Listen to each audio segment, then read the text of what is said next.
Hello everyone, welcome you all. स्वागत है आप सभी लोगों का। और इस वीडियो में हम एनालिसिस एंड सॉल्यूशन डिस्कस करने वाले हैं हमारे टेक्निकल टेस्ट सीरीज 10 की, जिसमें काफ़ी सारे सब्जेक्ट पूछे गए थे। Fluid mechanics, fluid machinery, thermodynamic, RAC, heat transfer, in short कह लो आईसी इंजन को छोड़ के बाकी सारे थर्मल के पोर्शन यहाँ पे कवर कर लिए गए थे। क्वेश्चन बहुत ही बेसिक थे, बेसिक इन द सेंस कि फंडामेंटल बेस्ड क्वेश्चन थे। तो काफ़ी सारे लोगों को प्रॉब्लम भी हुई है। प्रॉब्लम इसलिए हुई क्योंकि जनरली क्या होता है, हम क्वेश्चन जो सब्जेक्ट्स पढ़ते हैं उनके जो चैप्टर्स होते हैं उनका फंडामेंटल नहीं पढ़ते हैं। उससे रिलेटेड क्वेश्चन तो याद कर लेते हैं, हम कुछ क्वेश्चन समझ भी लेते हैं, फॉर्मूले भी याद रहते हैं, बट सम टाइम क्या होता है जब फंडामेंटल क्वेश्चन टोटली आता है तो हमें कन्फ्यूजन होता है। ऐसे बहुत सारे लोगों के साथ हुआ है।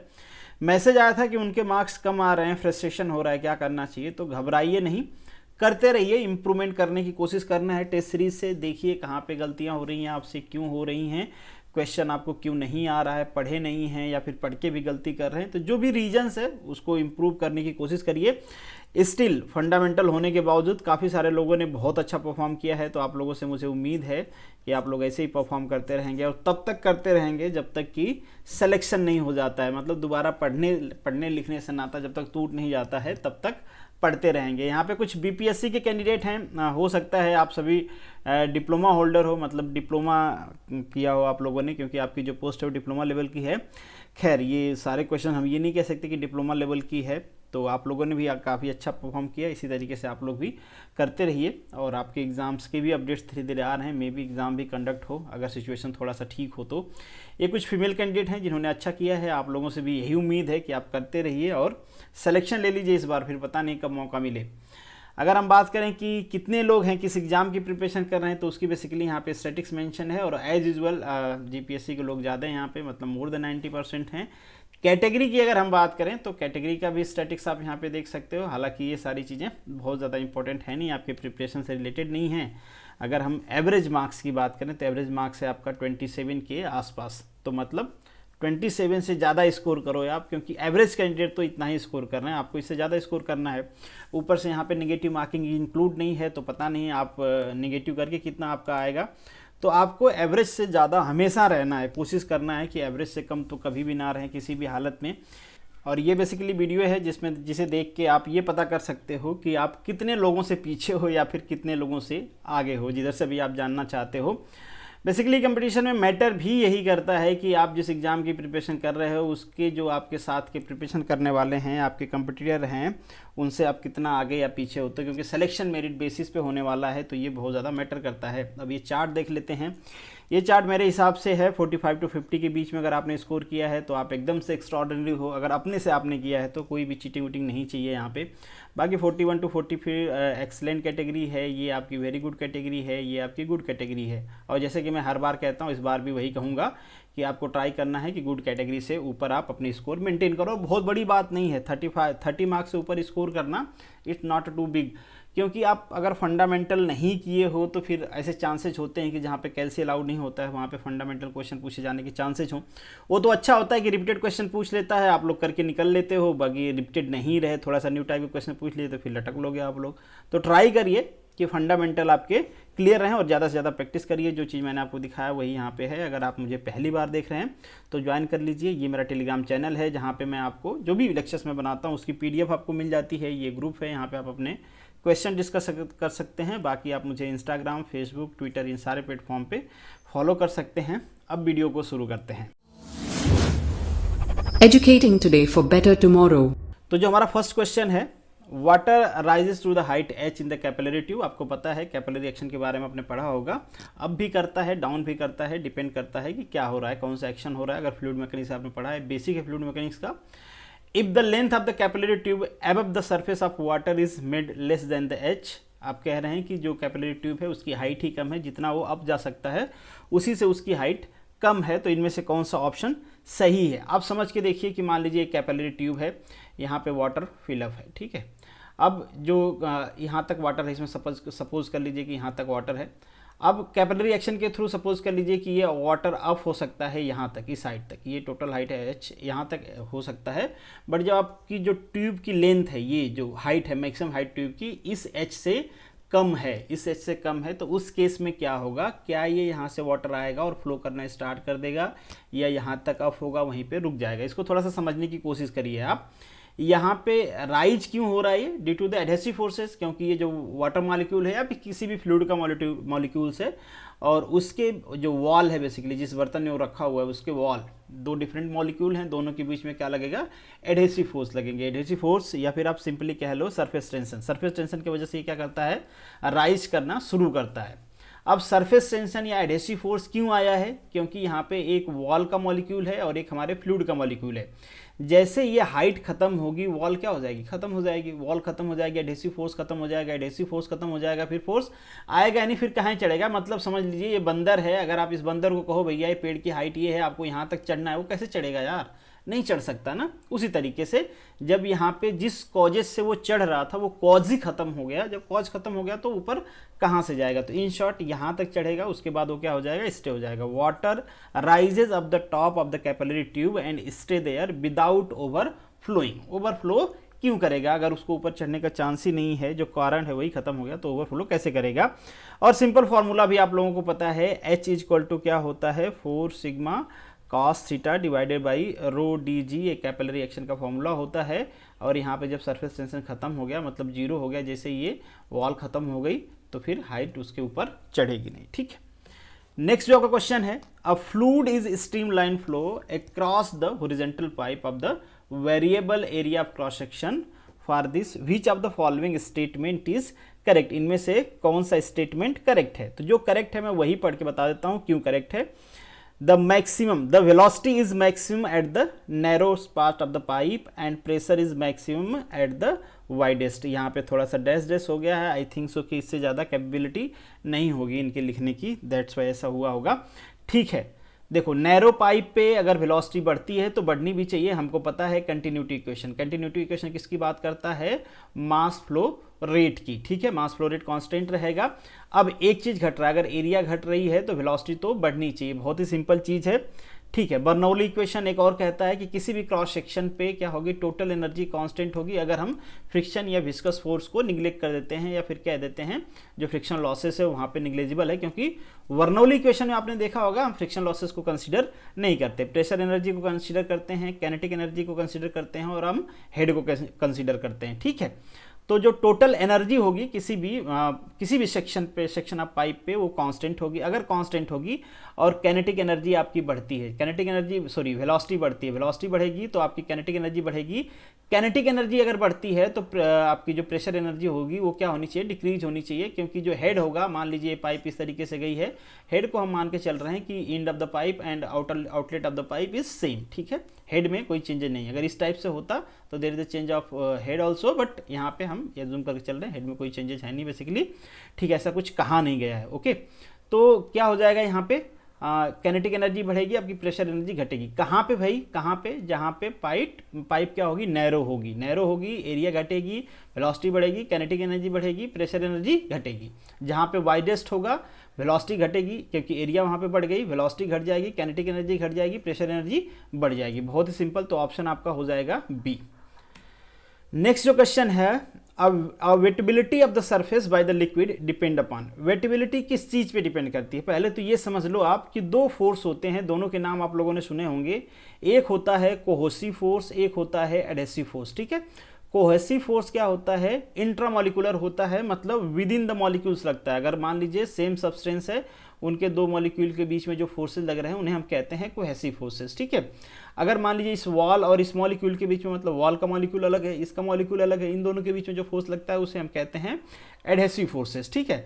अब यहाँ पे वेटेबिलिटी की बात करें, सपोज कर लीजिए ये हमारा कोई सरफेस है, सम टाइम आपने देखा होगा कि वाटर यहाँ पे आपने गिरा दिया तो क्या हो जाता है, स्प्रेड हो जाता है तुरंत, बट यहीं पे आपने मर्क्यूरी गिरा दिया तो वो स्प्रेड नहीं होता है। क्या रीज़न होता है, क्योंकि जो मर्क्यूरी होता है उसका कोहेसिव फोर्स काफ़ी ज़्यादा होता है, तो इसके जो मॉलिक्यूल होते हैं ना दूसरे मॉलिक्यूल से बेवफाई नहीं करते हैं, वो एक दूसरे से जुड़े रहते हैं। कहते हैं भाई कहाँ जा रहा है मिलन करने दूसरे से, हम हैं, हम तेरे साथ हैं, हमेशा रहेंगे, हम ही से मिलता रहा, ठीक है। तो आपस में वो जुड़े रहते हैं, तो ये क्या करता है, इकट्ठा रहता है, स्प्रेड नहीं होता है। वाटर के साथ ऐसे नहीं होते हैं, वाटर मॉलिक्यूल एक दूसरे से बेवफाई कर देते हैं और इसमें ऑब्जॉर्ब हो जाते हैं, मतलब वो सरफेस में ऑब्जॉर्ब हो जाते हैं, वेट कर देते हैं सरफेस में। जब तक सरफेस में ऑब्जॉर्ब नहीं होंगे, वेट कैसे करेंगे, वेरी सिंपल।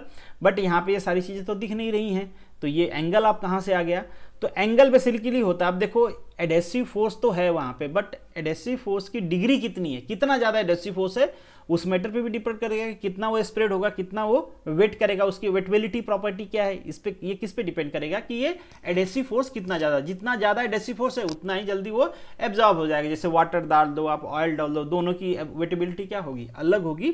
तो ये डिपेंड अपॉन फ्लूइड करता है। बेसिकली है क्या, देखो ये बूंद हो गई आपकी, इन बोथ के बीच में अगर सरफेस इसके ऊपर से टेंजेंट डाल दें तो ये जो एंगल होता है, ये जो एंगल होता है इसे हम कहते हैं कांटेक्ट एंगल। अब आप सोच के देखो कि ये वाला एंगल सरफेस से हम मेजर करें, जितना कम होता जाएगा कम होता जाएगा कम होता जाएगा, इसका मतलब क्या है, यहाँ पे एडेसिव फोर्स बढ़ता जा रहा है बढ़ता जा रहा है बढ़ता जा रहा है।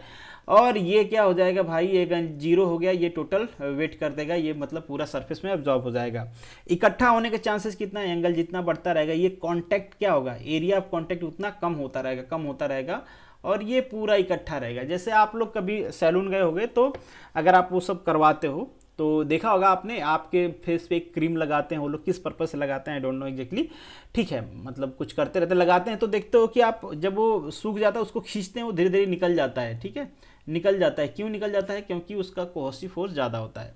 अभी सोच के देखिए कि मान लीजिए आप जो फेस पे क्रीम लगाते हो, अगर उसमें कोहेसिव फोर्स ज़्यादा है तो क्या वो आपके फेस पे लगेगा, नहीं लगेगा ना भाई। आप ऐसे रगड़ते रहोगे, उसको रगड़ते रहोगे, बट आपके फेस पे वो एब्जॉर्ब ही नहीं होगा, क्योंकि उसके मॉलिक्यूल एक दूसरे के मॉलिक्यूल को छोड़ेंगे ही नहीं, तो आपके फेस पे वो एब्जॉर्ब नहीं होगा। तो जो हम क्रीम यूज़ करते हैं बेसिकली उसमें कौन सा फोर्स ज़्यादा होता है, एडहेसिव फोर्स ज़्यादा होता है। और कोई कोई ऐसे जो सैलून में क्रीम होते हैं जिनको निकालना रहता है, उसमें कौन सा फोर्स ज़्यादा होता है, कोहेसिव फोर्स ज़्यादा होता है। बहुत सारा डिस्कशन कर लिया हमने, ये सारा डिस्कशन फ्लूइड मैकेनिक्स में करना चाहिए, बट खैर ठीक है, वीडियो काफ़ी बड़ी हो जाएगी।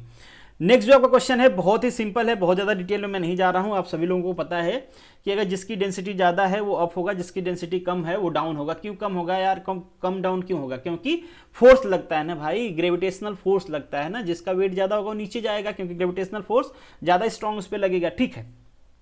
तो अब क्या है, यहाँ पे पूछा गया है आपसे, यहाँ पे बेसिकली रिलेशन दिया गया है आपको कि जो बॉडी है उसकी डेंसिटी क्यू है। अगर बॉडी की डेंसिटी क्यू है, दोनों के बीच में आता है, दोनों फ्लूइड के बीच में, तो डेफिनेटली बॉडी को कहाँ होना चाहिए, बीच में होना चाहिए। तो इसी में ऑप्शन में बीच में है। अब ये देख लेते हैं कि जो फ्लूइड ऊपर है वो सही है कि नहीं। तो ऊपर फ्लूइड कौन सा होगा, जिसकी डेंसिटी सबसे कम होगी। तो ऑयल की डेंसिटी सबसे कम है तो ऑयल वाला फ्लूइड कहाँ रहेगा, ऊपर रहेगा। इसकी डेंसिटी सबसे ज़्यादा है तो वाटर की डेंसिटी सबसे नीचे रहेगी। एक सिंपल क्वेश्चन मैं यहाँ पे आप लोगों से पूछता हूँ, आप लोग मुझे बताना। जैसे आप लोगों ने डॉगी वॉगी देखे होंगे या फिर कोई भी ऐसा चीज़, जो जानवर होता है बेसिकली, जब तक वो जिंदा रहता नहीं, जब तक वो जिंदा रहता है, वो कहीं तालाब वाला में पड़ा है, कोई प्रॉब्लम नहीं होता, वो एकदम से ऊपर नहीं आता, तैरता नहीं, वो डूब सकता है। जैसे आप भी नहा रहे हो तो अगर आप उसमें पानी में जाते हो तो आप डूब जाओगे, बट जैसे ही डेथ हो जाती है, ठीक है, कुत्ते की डेथ हो गई तो क्या करता है, पानी में ऊपर आ जाता है। इसका रीजन क्या होता है, बेसिकली देखिए कुत्ते का वजन तो वही है, ठीक है, एरिया भी सराउंड नियर अबाउट वही है, तो क्या रीजन होता है कि मरने के बाद वो ऊपर आ जाता है। कमेंट बॉक्स में बताइएगा अगर आप शॉर्ट में लिख सकते हैं तो। In which of the following process heat transfer neither absorb nor replaced by the system, कौन सा होता है, एडियाबैटिक। और ये 86 लोगों ने ही क्यों सही किया यार, इतना सिंपल तो सही करना ही चाहिए, इसमें कोई चांस ही नहीं गलत होने का, ठीक है। तो एडियाबैटिक प्रोसेस होता है जिसमें हीट नहीं एब्जॉर्ब होती है सिस्टम से और नहीं सिस्टम को हीट दी जाती है। पॉसिबिलिटी क्या है, एडियाबैटिक किसी प्रोसेस को, अगर किसी सिस्टम को एडियाबैटिक बनाना है, किसी प्रोसेस को एडियाबैटिक बनाना है तो क्या कर सकते हो, किसी प्रोसेस को एडियाबैटिक बनाना है तो सबसे पहले क्या करोगे, सिस्टम पे इंसुलेशन लगाओगे ताकि वहां से हीट रिजेक्शन ना हो और हीट एब्जॉर्ब नहीं करेगा। केवल इंसुलेशन से काम हो जाएगा। अच्छा, इंसुलेशन में कई सारे लोगों को कंफ्यूजन होता है कि जो इंसुलेशन होता है वो हीट ट्रांसफर को रोक देता है। अरे यार ऐसा नहीं होता है भाई, वो हीट ट्रांसफर रेट, कई बार मैंने देखा है, कई सारे लोग इस टाइप से कमेंट करते हैं, इंसुलेशन कभी हीट ट्रांसफर को नहीं रोकता है, हीट ट्रांसफर रेट को मिनिमाइज करता हो। क्या करता है, हीट ट्रांसफर रेट को, हीट जितनी है उसको कोई रोक नहीं सकता, वो फ्लो होगी, टाइम कम ज़्यादा लग सकता है। मान लीजिए जो हीट 1 घंटे में डिसिपेट हो जाती वो 2 घंटे में 4 घंटे में डिसिपेट होगी, बट वो होगी ही। तो हीट ट्रांसफर रेट को मिनिमाइज करता है, तो इंसुलेशन तो पूरी तरीके से काम आएगा ही नहीं। दूसरी चीज़ हो सकती है, अगर एडियाबैटिक टेंस टू एडियाबैटिक करना चाहते हो तो आप अपने प्रोसेस को बहुत फास्ट कर दो, इसलिए एडियाबैटिक प्रोसेस जनरली क्या होते हैं, फास्ट होते हैं। ये क्वेश्चन है, इसमें काफ़ी कम लोगों ने सही किया है। क्यों ऐसा किया है आप लोगों ने, आई डोंट नो, आप लोगों को ज़्यादा सही करना चाहिए था। सिंपल सा चीज़ है, क्या पूछा गया है आप लोगों से? पूछा गया है gas is compressed isothermally and adiabatically same volume, मतलब इनिशियल वॉल्यूम सेम है, कंप्रेस होने के बाद जो फाइनल वॉल्यूम है वो भी सेम है। तो पूछा गया है आपसे कि किस केस में वर्क जो है वो बेसिकली रिलेशन यहाँ पे दिया गया है कि compressing of the gas through adiabatic process will be required more work then isothermally, ठीक है, ऐसा कहा गया है। ओके, तो कैसे रिलेशन फाइंड आउट करेंगे कि दोनों में कितना वर्क? बहुत ही सिंपल प्रोसेस है। हम अपने प्रोसेस को किस में, पीवी डायग्राम में ड्रॉ कर दें, और हम सभी को पता है कि पीवी डायग्राम में जो इनक्लोज एरिया होती है, जैसे आइसोबारिक कहें तो ये वर्क है, आइसोथर्मल की कहें तो ये वर्क है, एडियाबेटिक की कहें तो ये वर्क है, मतलब ये वाला, ये वाला, ये वाला, ये वाला, ठीक है। तो ज़्यादा वर्क किस में देना पड़ेगा आपको? एडियाबेटिक में देना पड़ेगा, ठीक है। आप सिंपल समझ भी सकते हो कि आइसोथर्मल क्या होता है, जो भी वर्क दोगे आप वो कंप्रेशन या एक्सपेंशन में नहीं जाएगा, क्योंकि इंटरनल एनर्जी चेंज जीरो होती है। खैर, अगर वहाँ से दिमाग में नहीं जा रहा है, और कुछ लोगों को ये भी डाउट होगा कि ये वाली लाइंस जो मैंने ड्रॉ किया हुआ है, मैंने तो नहीं ड्रॉ किया हुआ है, मैंने लिया हुआ है, तो अगर आपको इसमें भी प्रॉब्लम है तो आप समझ लेना ये वाली लाइंस कैसे ड्रॉ हो रही हैं। ये वाला जो प्रोसेस है, मैं एक बार इसको रिमूव कर देता हूँ, फिर ड्रॉ कर देता हूँ, ठीक है। तो ये पूरा आपको समझना है। अगर मान लीजिए हम यहाँ पे एक और ड्रॉ कर ले रहे हैं, अपने मर्जी से सारे प्रोसेस ड्रॉ हो जाएंगे, ठीक है। तो ये कौन सा प्रोसेस है? ये प्रोसेस है constant volume process, V is constant, ठीक है। अब आपको एक रिलेशन पता है, PB के पावर गामा इक्वल टू 0, ठीक है। अब हमको गामा की वैल्यू रखना है डिफरेंट प्रोसेस के लिए। अगर हम चाहते हैं कि वॉल्यूम कांस्टेंट हो, वॉल्यूम कांस्टेंट हो, तो ये वाला टर्म क्या हो जाना चाहिए? 0 हो जाना चाहिए, क्योंकि ये C है, सॉरी ये C है, तो ये टर्म 0 हो जाना चाहिए। तो क्या करोगे आप? दोनों साइड 1/गामा से डिवाइड कर दो।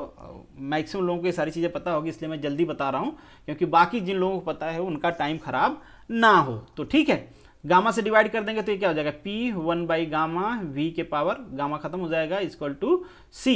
अभी अगर गामा इक्वल टू हम इन्फाइनाइट रख देते हैं तो ये टोटल वैल्यू 0 हो जाएगी, तो हमको क्या मिलेगा? V इक्वल टू C मिलेगा। Very simple.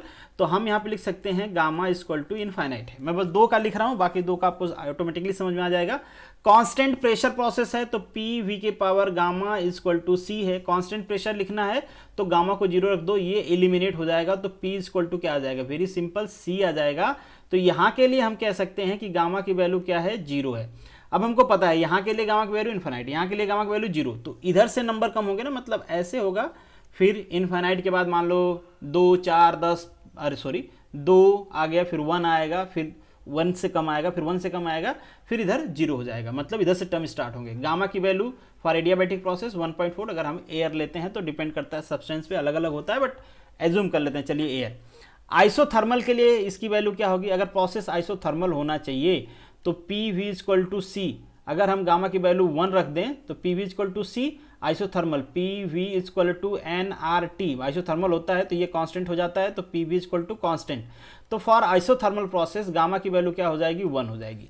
अब आपको समझ में आ गया होगा, कोई डाउट नहीं होगा, हर केस में आपको पता होगा कि कितना वर्क हो रहा है, ठीक है। तो एडियाबेटिक केस में देखो, ये एरिया है पूरा, ये वाली एरिया है, तो ज़्यादा वर्क हो रहा है, या एक्सपेंशन होगा तो वर्क ज़्यादा मिलेगा, कंप्रेशन होगा तो आपको वर्क ज़्यादा देना पड़ेगा, ठीक है। आइसोथर्मल होगा, कंप्रेशन हो रहा है डेफिनेटली, यहाँ पे देख सकते हो आप, क्या वॉल्यूम आपका घट रहा है, ठीक है। Final volume initial volume same है सबका, सारे केस में final volume and initial volume is same. तो बहुत ही सिंपल, ये चीज़ें आपको समझ में आ गई होंगी। स्टिल अगर आपको कोई डाउट है तो थर्मोडायनामिक मैंने क्वेश्चन लिया हुआ है, थर्मोडायनामिक प्रोसेस पे भी लिया हुआ है, वो वीडियो लास्ट में मैं लिंक कर दूंगा, आप देख लेना। नेक्स्ट जो आपका क्वेश्चन है, a Carnot engine have efficiency 1/10 as a heat engine. Heat engine case में एफिशिएंसी बता रहे हैं, is use as a refrigerator if work done is given to 90। तो आपसे पूछा है, बहुत ही सिंपल क्वेश्चन है। देखो, कार्नोट इंजन है, एफिशिएंसी है, एफिशिएंसी का फॉर्मूला क्या होता है? 1 - T2 डिवाइडेड बाई T1 कितनी वैल्यू दी गई है? 1/10 दिया गया है, ठीक है। तो T2/T1 की वैल्यू यहाँ से हम अगर फाइंड आउट करना चाहें तो सिंपली इसको इधर कर देंगे, तो ये क्या हो जाएगा? 9/10 मतलब 0.9। This is equation number 1। ये किसकी वैल्यू आ गई आपकी? T2/T1 की आ गई। क्यों निकाला हमने, अभी आपको समझ में आ जाएगा, क्योंकि इसी को हम रिवर्स कर देते हैं और ये एज ए रेफ्रिजरेटर वर्क करने लगता है। जब ये एज ए रेफ्रिजरेटर वर्क करेगा तो कैसे करेगा, आप लोगों को समझा देता हूँ थोड़ी सी। ये आपका प्रोसेस है, ठीक है, ये आपका हो गया, दिस इज, और यहाँ पे आप कितना दे रहे हो? 10 जूल दे रहे हो। इधर से हीट अपस्ट्रैक्ट कर रहे हैं, ये Q2 है, ये आपका Q1 है, ये T1 है, ये T2, ये हायर टेम्परेचर है, ये लोअर टेम्परेचर है, ठीक है। यहाँ से हीट आपका कर रहे हो, एक्सट्रैक्ट कर रहे हो। अब यहाँ पे आपको बताना है कि जो वर्क डन होगा, सॉरी आपसे क्या पूछा गया है, यहाँ पे वर्क डन आपको दिया गया है, the amount of energy absorb from the reservoir at lower temperature. आपको Q2 की वैल्यू बतानी है, ठीक है। तो यहाँ पे एक रिलेशन तो आपको मिल जाएगा, W इक्वल टू क्या होता है, W equal to very simple Q1 minus Q2 होता है, ये फॉर्मूला हम सभी को पता होगा। या फिर हम लिख सकते हैं वर्क की वैल्यू हमको पता है Q1 minus Q2 equal to 10, very simple. अब इसको थोड़ा सा और सिंप्लीफाई कर दीजिए आप, तो क्या लिख सकते हो यहाँ पे आप Q1 equal to 10 minus Q2, very simple. यहाँ पे आपको एक रिलेशन दिया गया है ये ना, T2 by T1 equal to 0.9, आप सभी को पता है। For the reversible system T2 by T1 equal to क्या होता है, Q2 बाई Q1 होता है, वेरी सिंपल। इन सब की वैल्यू 0.9 दिया गया, तो देख लीजिए एक ये इक्वेशन है आपके पास और एक ये इक्वेशन है आपके पास, दो इक्वेशन है, दो अननोन है। उम्मीद करता हूँ सिंपल कैलकुलेशन है, आप फाइंड आउट कर लेना है। आंसर कितना आएगा आपका यहाँ पे 90 आएगा, बहुत ही सिंपल कैलकुलेशन है, दो इक्वेशन दो अननोन। नेक्स्ट जो आपका क्वेश्चन है, विच of the following relation does not give the equation of an adiabatic process where the term having their usual meaning, इनमें से कौन सा नहीं देता। मतलब एडियाबैटिक प्रोसेस आप सभी को पता है, एक पीवी के पावर गामा इक्वल टू सी, उम्मीद करता हूं आप सभी लोगों को एक पता होगा, ये गैस इक्वेशन भी पता होगा आपको, N R T, very simple. इन दोनों से आप कोई भी रिलेशन फाइंड आउट कर सकते हो। जैसे हमको पी और वी में रिलेशन पता है, पी वी के पावर गामा, ये पावर है सारे, ठीक है, ये सारे पावर हैं, ठीक है, तो ये पावर में आप समझ जाना। तो एक तो रिलेशन आपको पता चल गया। और नेक्स्ट अगर हम फाइंड आउट करना चाहें कि हमारे टेम्परेचर और वॉल्यूम में क्या रिलेशन होता है, तो बहुत ही सिंपल, पी को आप एलिमिनेट कर दोगे, अगर पी को आप एलिमिनेट कर दोगे तो पी इक्वल टू क्या है, टी बाई वी लिख सकते हो। तो यहाँ पे आप लिख दो T by V multiply V के पावर गामा। उम्मीद करता हूँ बाकी सारे ये वाले टर्म्स तो कांस्टेंट हैं, इनके पावर भी कुछ आएगा तो वो भी कांस्टेंट रहेंगे, इधर आके अगेन कांस्टेंट हो जाएंगे, तो उसके बारे में आपको वरीड नहीं होना है। तो हम यहाँ पे लिख सकते हैं टी वी के power gamma minus 1 equal to constant. तो ये वाला रिलेशन भी आपको मिल गया, ये रिलेशन भी आपको दिया गया है, टी वी के power gamma minus 1 equal to constant. अब हमारे पास पी वी का हो गया, हमारे पास टीबी का हो गया। नेक्स्ट अगर हम फाइंड आउट करना चाहें पीटी का रिलेशन, पीटी का, तो वी को एलिमिनेट करना है आपको, वी को एलिमिनेट करना है तो टी बाई पी लिख दोगे आप वी की जगह पे, तो ये पी हो जाएगा। और हमको वी की जगह पे क्या लिखना है, वी की जगह पे लिखना है टी बाई पी होल के पावर गामा इक्वल टू सी। तो बहुत ही सिंपल हो जाएगा, तो ये पी 1 माइनस गामा टी के पावर गामा इक्वल टू सी। तो ये बेसिकली रिलेशंस होते हैं तीनों, इजीली आप फाइंड आउट कर सकते हो, बस दो ही रिलेशन का यूज कर लेना है। तो यहाँ पे जो आपका ऑप्शन हो जाएगा वो डी हो जाएगा। नेक्स्ट जो आपका क्वेश्चन है, अगेन सिंपल क्वेश्चन है, क्या पूछा गया है आपसे, thermodynamic system is taken through the cycle A, B, C, D as shown in the figure. Heat rejected by the gas during the cycle. Heat rejected पूछा गया है। आपको क्या लगाना है यहाँ पे भाई, ये साइकिल है, आपको लगाना है first law of thermodynamic for cycle. क्या होता है, sigma Q summation of heat transfer equal to summation of work, क्योंकि आप सभी को पता है for the cycle delta U equal to 0, change in internal energy for the cycle is 0 because internal energy the state function depend upon the initial and final position. As long as initial and final position is same, internal energy change क्या हो जाएगी, 0 हो जाएगी, कोई change उसमें नहीं होगा। तो अगर आपको हीट रिजेक्शन फाइंड आउट करना है, आप वर्क फाइंड आउट कर लो तो बाकी सारी चीजें पता चल जाएगी। वर्क आप इजीली फाइंड आउट कर सकते हो, जो ये एरिया है इसी को वर्क कहेंगे हम। तो वर्क कितना हो जाएगा भैया, देखो यहाँ पे P, यहाँ पे 3B है, तो क्या हो जाएगा 2B, ये वाली डिस्टेंस और ये वाली लेंथ क्या हो जाएगी मल्टीप्लाई P। बहुत ही सिंपल ऑप्शन हो जाएगा आपका B। नेक्स्ट जो आपका क्वेश्चन है, एन इंजन हैज एफिशिएंसी 1/6, ये भी सिंपल क्वेश्चन है, ठीक है। When the temperature of the sink is reduced by 62 degree, its efficiency is double temperature of the source। अगर efficiency वो डबल हो जाती है तो आपको बताना है कि सोर्स का टेम्परेचर क्या होगा। क्या करना है आपको, अगेन फॉर्मूला लगाना है, हम सभी को पता है efficiency equal to 1 minus T2 by T1, ये कितना दिया गया है 1/6 दिया गया है। सेकेंड कंडीशंस में आपको, अगर इसको चाहो तो आप थोड़ा सा सॉल्व भी कर लो, अच्छा रहेगा सॉल्व कर लोगे तो that is sorry T2 by T1 is equal to, अगर इसको इधर कर देंगे तो ये हो जाएगा 5/6, अगर इसको हम इक्वेशन नंबर 1 लिख देते हैं तो, ठीक है।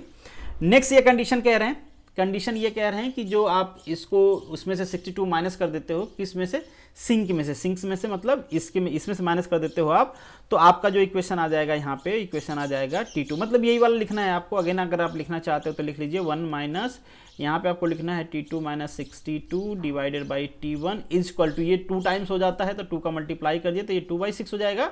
इसको आप चाहो तो 1/3 लिख लो, चाहे तो एज इट इज रहने दोगे, आगे हम दोनों को डिवाइड कर देंगे, 6 कट जाएगा, that is not a matter, ठीक है। तो यहाँ पे आप लिख सकते हो क्या इक्वेशन हो जाएगा, इसको आप इधर कर लो तो ये हो जाएगा T2 minus 62 divided by T1 is equal to, अगर आप इसको इस साइड ले आते हो तो ये हो जाएंगे 4/6। This is equation number 2। बहुत ही सिंपल, दो इक्वेशन है यहाँ पे, अगेन दो अननोन है।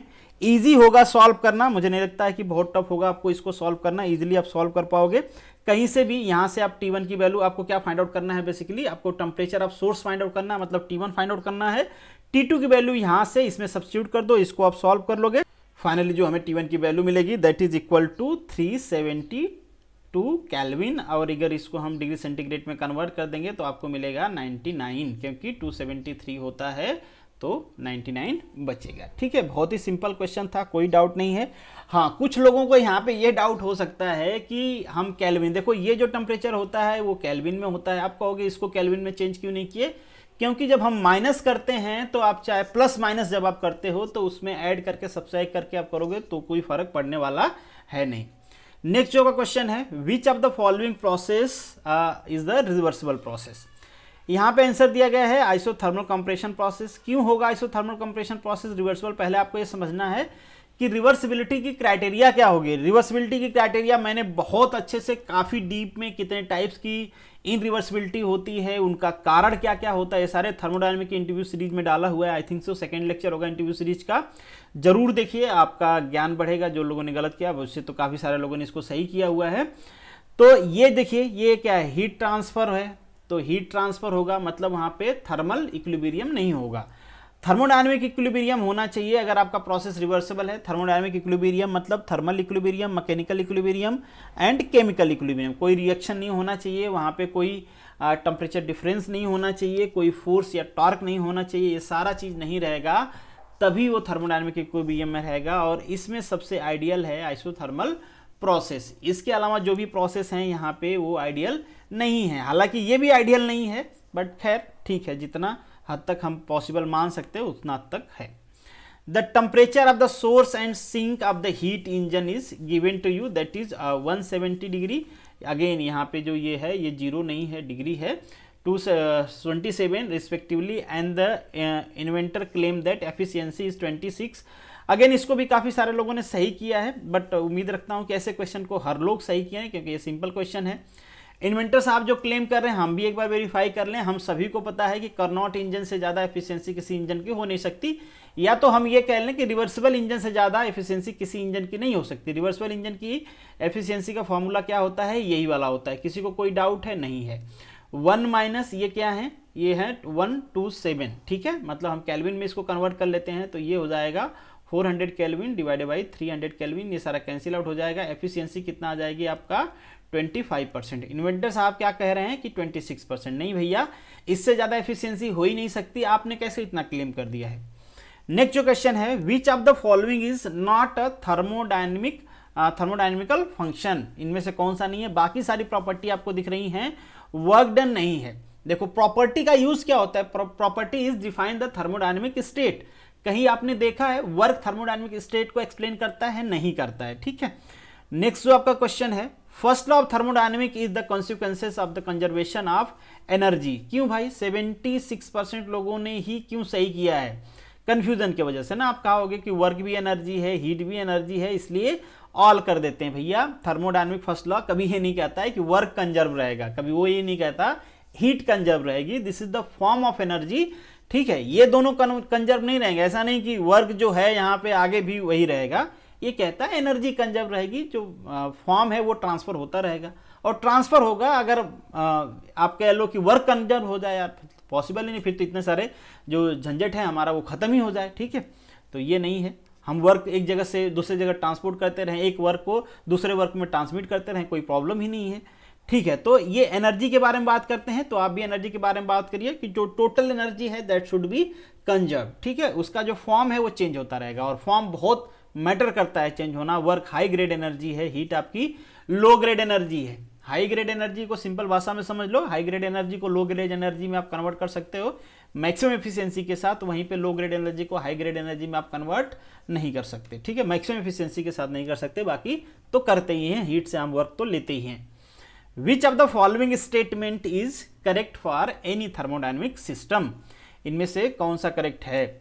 Internal energy and entropy of the state function, बिल्कुल सही बात है। इंटरनल एनर्जी और एंट्रोपी क्या है, स्टेट फंक्शन है। Internal energy and entropy change in all process, the internal energy and entropy change, ये पॉसिबल नहीं है, जरूरी नहीं कि हर प्रोसेस में चेंज हो, तो इन शॉर्ट यहाँ पे ऑप्शन है आपका ये दोनों प्रॉपर्टी हैं, दोनों क्या हैं, स्टेट फंक्शन है।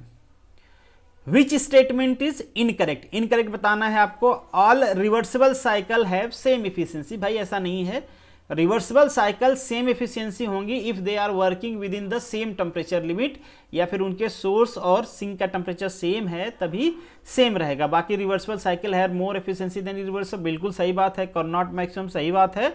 तो यहाँ पे आपका ऑप्शन एक गलत है, बट क्वेश्चन के हिसाब से ये सही है। नेक्स्ट जो है, even Carnot engine can not give 100% efficiency because we can not, क्या नहीं कर सकते हम, देखिए प्रिवेंट रेडिएशन, बिल्कुल ये सारी चीजें भी हम नहीं कर सकते, बट इसका कार्नोट से बहुत ज्यादा लेना देना है नहीं। कार्नोट से लेना देना है एब्सोल्यूट टेम्परेचर का। ऐसा क्या है एब्सोल्यूट टेम्परेचर में, देखिए है क्या, मान लीजिए ये हमारा कार्नोट इंजन है, ठीक है, कुछ इसी तरीके से वर्क करता है। दो हमने सोर्स, एक हमारा ये सोर्स टेम्परेचर है, ये हमारा सिंक टेम्परेचर है, यहाँ पे हमारा कार्नोट इंजन है, ये वर्क दे रहा है। अगर मान लीजिए आप टेम्परेचर जीरो कर सकते हो किसी का भी, तो हमने क्या किया, सिंक का टेम्परेचर जीरो कर दिया, हमने कह दिया T2 equal to zero, zero मतलब नथिंग, एब्सोल्यूट जीरो टेम्परेचर मतलब नथिंग। तो हमारा ये डायग्राम किस में कन्वर्ट हो जाएगा, हमारा ये डायग्राम हो जाएगा T1, this is the W, this is the engine, ठीक है। जितना भी हीट यहाँ से आ रही है सारा वर्क में कन्वर्ट हो जा रही है, मतलब एफिशिएंसी कितना है, 100% है। और ये किसको वायलेट करता है, कैल्विन्स को। Kelvin statement, second law of thermodynamic को ये क्या कर देता है, वायलेट कर देता है। तो अभी कभी ऐसा पॉसिबल ही नहीं है, डजंट मैटर कि आप कितना भी आइडियलाइज प्रोसेस लगा लो, किसी भी बॉडी का टेम्परेचर आप एब्सोल्यूट जीरो नहीं कर सकते। एब्सोल्यूट जीरो कर दोगे तो क्या क्या हो जाएगा, बहुत सारी चीज़ हो जाएंगे, मॉलिक्यूलर मोशन स्टॉप हो जाएगा। नहीं, मॉलिक्यूलर मोशन कैसे करेगा भाई, उसके पास एनर्जी रहेगी ही नहीं। नेक्स्ट जो आपका क्वेश्चन है, the two rod A and B of the different material, different material के हैं, दो रॉड हैं, कहा गया है आपसे the welded edge so in the figure there thermal conductivity. ऐसे क्वेश्चन भी कई बार आपसे पूछे जाते हैं। अगेन बहुत सारे लोगों ने इसको गलत किया है, क्यों गलत किया है आप लोगों ने पता नहीं, बेसिक फंडामेंटल क्लियर नहीं होगा। और इस पे मैंने डिटेल में वीडियो बनाया हुआ है गेट सीरीज में, आई थिंक सो, वहाँ पे डिटेल में किस किस टाइप के क्वेश्चन बेसिकली पूछे जा सकते हैं, सारे टाइप के क्वेश्चन को मैंने वहाँ पे डिस्कस किया हुआ है। तो आप लोग एक बार जरूर देखिएगा। कितनी वीडियो में लिंक कर पाऊंगा ये तो थोड़ा सा मुश्किल है, बट ठीक है, आप देख लेना, मैं ग्रुप में शेयर कर दूंगा आपको होगे तो। अब इस क्वेश्चन को कैसे डील करें, देखिए मान लीजिए यहाँ से हीट कितनी जा रही है, Q1 जा रही है, इधर से हीट कितनी जा रही है, Q2 जा रही है, इधर से हीट कितनी आई, Q1 आ गई, Q2 जितना गई उतना आ गई, ठीक है। अगर मान लीजिए दोनों को हम एक मान लेते हैं तो ये दोनों क्या होगा, Q अगर मान लीजिए इन है तो टोटल की वैल्यू क्या होनी चाहिए, Q के बराबर होनी चाहिए। तो हम ये कह सकते हैं कि अगर इक्विवेलेंट के केस में Q amount of energy flow कर रही है, मतलब हीट फ्लो कर रही है, तो ये जो Q है that is equal to Q1 plus Q2 होना चाहिए, बिल्कुल होना चाहिए ना भाई, एनर्जी कंजर्वेशन, ठीक है। तो ये हो गया आपका, बस सिंपल वैल्यू सब्स्टिट्यूट कर देना है। यहाँ पे वैल्यू हम सब्स्टिट्यूट करेंगे तो क्या करेंगे, K equivalent A delta T by dx ले लेते हैं, टेम्परेचर दोनों जगह की ये 1 और 2 हैं, तो आप T2 माइनस T1 ले लो, T1 माइनस T2 ले लो, whatever that is not matter. चूंकि हम इधर से कर रहे हैं तो T1 बड़ा है, बट हम डेल्टा T ले लेते हैं, ठीक है। इसकी वैल्यू सब्स्टिट्यूट करेंगे, इसकी वैल्यू तो क्या हो जाएगा, K1 ये हम A1 लिखते हैं डेल्टा T बाई dx, या फिर dt लिख सकते हो आप, या फिर d लिख सकते हो केवल, that is K2 delta 2 by dx लेते हैं, ठीक है। ये हो गया, और यहाँ पे A2 रहेगा, भूलना नहीं है आप लोगों को। ये तो कैंसिल आउट हो जाएगा, सेम है, T1 माइनस T2 है और D भी सेम है, तो ये कैंसिल आउट हो जाएगा। अब K इक्विवेलेंट आपको फाइंड आउट करना है। K इक्विवेलेंट क्या हो जाएगा, K1 A1 plus K2 A2 divided by A हो जाएगा, वेरी सिंपल।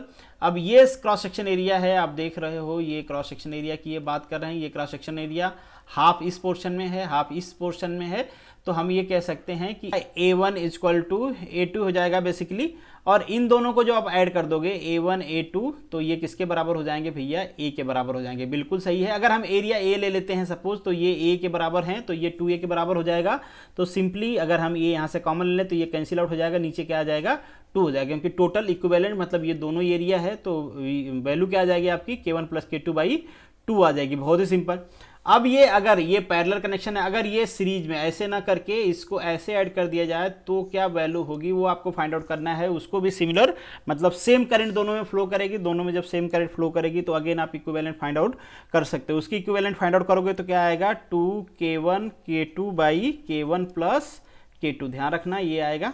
और इसको मैंने करवाया भी है डिटेल में, वहाँ पे डेरिवेशन भी करवाया है, क्योंकि यहाँ पे टाइम कम होता है तो थोड़ा मैं शॉर्ट में करता हूँ। नेक्स्ट जो आपका क्वेश्चन है, spherical body, black body with the radius is given to you 12 centimetre and radiation भी आपको दिया गया है दैट इज 450। कितने टेम्परेचर दिया गया है that is 500 kelvin. If the radius were halved and temperature is double, the power radiation in watt. Power radiation आपसे पूछा गया है, बहुत ही सिंपल क्वेश्चन है, आपको फॉर्मूला लगाना है। फॉर्मूला क्या होता है, E is equal to sigma A T के पावर 4, ठीक है। तो बहुत ज़्यादा आपको डिटेल में जाना नहीं है, इस सिग्मा को ऐसे ही रहने दो, ये कैंसिल आउट हो जाएगा। 4 पाई आर स्क्वायर, हम एरिया की बात कर रहे हैं, मतलब रेडिएशन तो सरफेस एरिया से होगा, तो इसलिए सरफेस एरिया की बात कर रहे हैं। और ये T1 लेते हैं फर्स्ट केस में, इसका पावर 4 लेते हैं। अब ये कह रहे हैं कि रेडियस को हमको आधा करना है और इसको 2 टाइम करना। तो अब यहाँ पे देखिए, रेडियस को आधा करना है तो 1/2 का स्क्वायर हो जाएगा, बट इसको डबल करना है तो 2 के पावर 8 हो जाएगा। तो ये 4 से एक तो कैंसिल आउट हो जाएगा, तो एक 4 एक्स्ट्रा बच जाएगा यहाँ पे। जब एक 4 एक्स्ट्रा बच जाएगा तो इस 4 का इसमें आप मल्टीप्लाई कर दो, मतलब 2 इक्वेशन लिख लो आप, दोनों का रेशियो फाइंड आउट कर लेना, अल्टीमेटली यही आएगा। तो 4 का जब इसमें मल्टीप्लाई कर दोगे आप तो आंसर हो जाएगा आपका 1800। नेक्स्ट जो आपका क्वेश्चन है, coefficient of the linear expansion of brass and steel rod. ये क्वेश्चन थोड़ा सा है कि सबसे नहीं बन पाएगा, इसलिए काफ़ी कम लोगों ने इसको सही किया है। आई डोंट नो कि जिन्होंने किया है वो सॉल्व करके किया है या फिर कैसे किया है, बट खैर ने बदले से इसको हम सॉल्व कर लेते हैं। क्वेश्चन को आपको एक बार रीड कर लेना है, समझ लेना है कि क्वेश्चन कहता क्या है। आप सभी को पता है कि लीनियर जो एक्सपेंशन होता है उसकी वैल्यू होती है L0, मतलब initial length 1 plus alpha delta T, ये होता है लीनियर एक्सपेंशन, ठीक है। अगर मान लीजिए हम पहले केस, एक को फर्स्ट केस ले लेते हैं, एक को सेकंड केस ले लेते हैं, तो L1 ले लेते हैं, L1 डैश, मान लीजिए फर्स्ट केस को L1 लेंथ ले लेते हैं हम, ये वाली L1 length is equal to 1 plus alpha 1 delta T ले लेते हैं। दूसरे केस को L2 डैश ले लेते हैं, यहाँ पे L2 ले लेते हैं, और this is 1 plus alpha 2 delta T. उम्मीद करता हूँ आपको दिख रहा होगा। This is the equation number 1, this is the equation number 2। बहुत ही सिंपल, ये कंडीशन कह रहे हैं कि if L1 minus L2 is maintained same at all temperature, जो चेंज इन लेंथ है उसका जो माइनस है, मतलब चेंज इन लेंथ को अगर एक दूसरे से सब्ट्रैक्ट करते हो तो वो किसी भी टेम्परेचर पे वो क्या रहता है, कांस्टेंट रहता है। तो हम माइनस कर लेते हैं, तो हम यहाँ से कर देंगे L1 माइनस L2 डैश, यहाँ पे कर लेते हैं इस इक्वेशन से इसको माइनस, तो यहाँ पे क्या बचेगा आपका, इसको इधर मल्टीप्लाई कर देना आप, इसको इधर मल्टीप्लाई कर दोगे तो अगेन क्या बचेगा, L1 minus L2, very simple, plus delta T, in bracket क्या बच जाएगा आपका, L1 minus alpha 2 L2, very simple. और ये देखिए आप, ये बस समझना है आपको, ये क्या है, चेंज इन लेंथ है, ये भी क्या है, चेंज इन लेंथ है।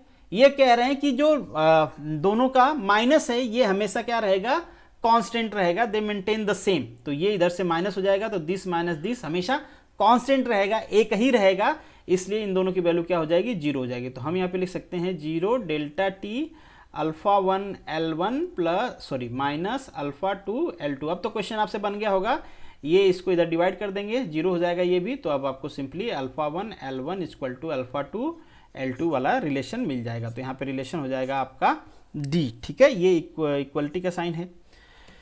नेक्स्ट जो आपका क्वेश्चन है, a piece of the iron is heated in the flame, it first become the dull red, then become the reddish yellow, then finally turn into the white.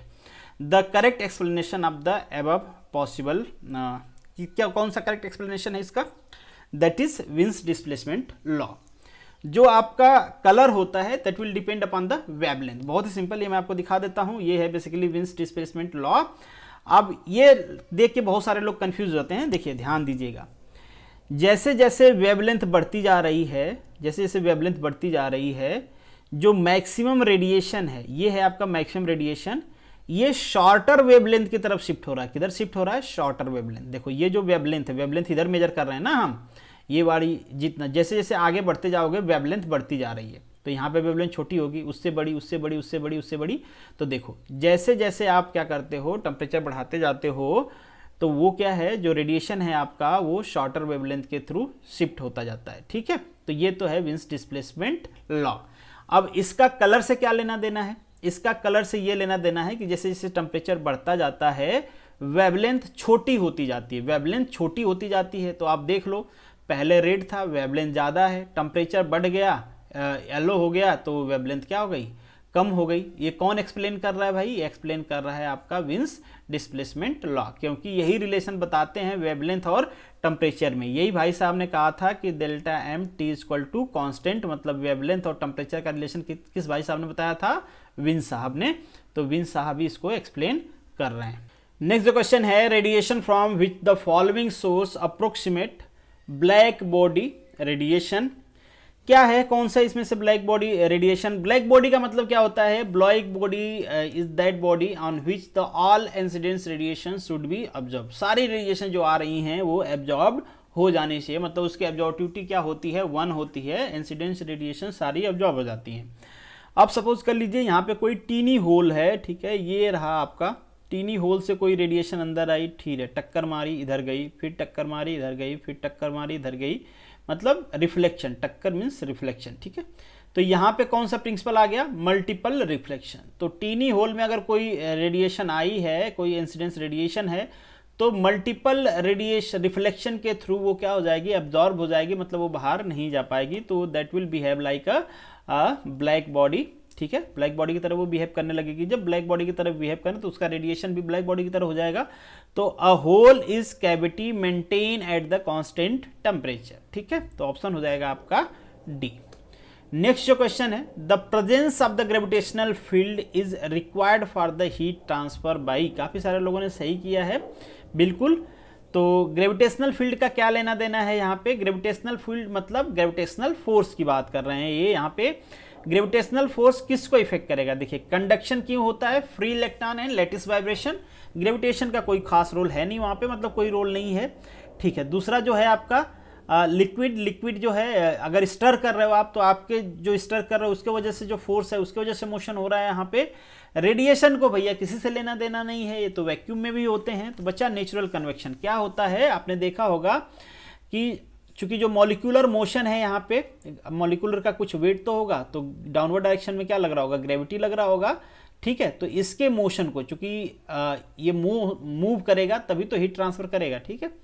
तो ये इसके motion को gravity force क्या करता है? Effect करता है, ठीक है। इसीलिए आपने देखे होंगे जो हैवी फ्लूइड होता है वो नीचे आता है, जो लाइट होता है वो ऊपर जाता है, क्योंकि हैवी पे क्या होगा? ग्रेविटेशनल फोर्स ज़्यादा होगा। तो यहाँ पे जो नेचुरल कन्वेक्शन है वो उसके लिए ग्रेविटेशनल फील्ड क्या होती है? इंपॉर्टेंट होती है। At 0 kelvin which of the following property of the gas will be 0। इनमें से कौन सा 0 हो जाएगी? तो यहाँ पे हो जाएगा काइनेटिक एनर्जी, क्योंकि मॉलिक्यूलर मोशन क्या हो जाता है? उसका स्टॉप हो जाता है। डेंसिटी तो 0 हो ही नहीं सकती, वो तो फ्लूइड प्रॉपर्टी है, डेंसिटी एग्जिस्ट नहीं करेगी। तो भैया कुछ भी। आपने एक नाम सुना होगा काइनेटिक एनर्जी, तो आप जानते ही हो आप सभी लोग, kinetic energy for the gases RmV²। यहाँ पे थोड़ा सा RMS लिख देते हैं, इसलिए लिखते हैं क्योंकि हर मॉलिक्यूल की अपनी वेलोसिटी होती है। तो हम एक root mean square velocity find out कर लेते हैं। मान के चलते हैं कि सारे मॉलिक्यूल की एवरेज वेलोसिटी है, तो वो ज़्यादा अच्छा लगता है क्योंकि ढेर सारे मॉलिक्यूल हैं वहाँ पे।